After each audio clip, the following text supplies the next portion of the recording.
નમસ્કાર દર્શક મિત્રો, ચેકપોસ્ટ લાઈવમાં આપનું સ્વાગત છે. આજે ઘણું મહત્વપૂર્ણ વિષય ઉપર વાત કરવા જઈ રહ્યા છીએ. એક તો અત્યારે ઉનાળાની શરૂઆત છે અને જિલ્લા સેવા સદન ખાતે કેન્ટીન કે જે અત્યારે મૃત અવસ્થામાં છે, ત્યાં આવતા જેટલા પણ અરજદારો છે એ બચારા રોજે રોજ પાણી અને નાસ્તા વગર વલખા મારે છે. નાના નાના બાળકો, ઘરડા વ્યક્તિઓ આ બધા પાણી વગર રહી શકે તેમ નથી, કારણ કે ત્યાં કેન્ટીન છે જ નહીં. અંદર પાણી, ઓફિસમાં પાણી કઈ જગ્યાએ મળે છે એમને ખબર નથી હોતું, ક્યાં જગ્યાએ નળ છે. અને એક નળ હોય તો ત્યાં બીજા 50 જણા ઊભા હોય તો એ ગેરવ્યાજબી છે. મહત્વપૂર્ણ બાબત એ છે કે કેન્ટીન જે જગ્યાએ છે ત્યાંથી બહાર રોડ ઉપર જે જગ્યાએ હોટલો છે એ ખાસી દૂર છે, એટલે ઘરડા માણસોને તાપમાં અવર જવર કરવામાં તકલીફ પડે છે.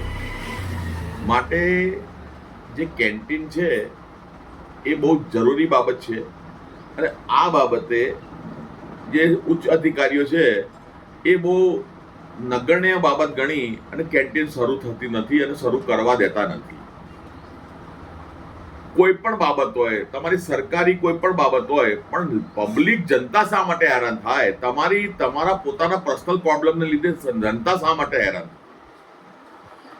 એટલે મારી નડિયાદના ઉચ્ચ અધિકારીઓને વિનંતી છે કે જલ્દીથી આ ઉનાળાની શરૂઆત થઈ ગઈ છે, લોકો તરફડિયા મારે છે, તો તેમના માટે કેન્ટીનની વ્યવસ્થા ગમે તે રીતે ઊભી કરવામાં આવે. અથવા તમારે કેન્ટીનની વ્યવસ્થા ઊભી નથી કરવી તો કોઈ પ્રાઇવેટ માણસને ત્યાં આગળ પાણી અને નાસ્તાનું વેચાણનું સ્ટોલ કરવા માટે ટેબલ મૂકી અને કાઉન્ટર મૂકી અને એને પરમિશન આપવામાં આવે, જેથી કરીને પાણી અને નાસ્તાનું વેચાણ તો કરી શકે. બેમાંથી એક કામ તો આપને કરવું જ પડશે.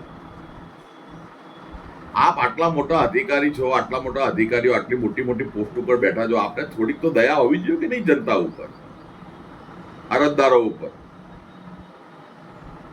થોડીક તો હોય કે નહીં માનવતા? અને જ્યારે અમારા જેવા બોલે છે ત્યાં તમને લોકોને ખોટું લાગે છે, પણ તમે અમને બોલવા માટે ઉશ્કેરણી શા માટે કરો છો? ઇનડાયરેક્ટલી, પરોક્ષ રીતે તમે લોકો જો પહેલેથી ત્યાં આગળ કેન્ટીન શરૂ હોય અને તકલીફ ના પડતી હોય તો અમે થોડી આ બધું વિડીયો બનાવવાના હતા. એટલે આ બાબતે આપનું ધ્યાન દોરવા અમે આ વિડીયો બનાવેલ છે. ખોટું લાગે તો મને કશો વાંધો નથી, તમારે મારી જોડે બદલો લેવો હોય તો લઈ શકો છો, નો પ્રોબ્લેમ. બરાબર, પણ સત્ય બાબત માટે હંમેશા ચેકપોસ્ટ લાઈવ ન્યૂઝ આવા જે બુલંદ હંમેશા તૈયાર રહેશે જનતાની સેવા માટે. નમસ્કાર, જય હિન્દ, જય ભારત.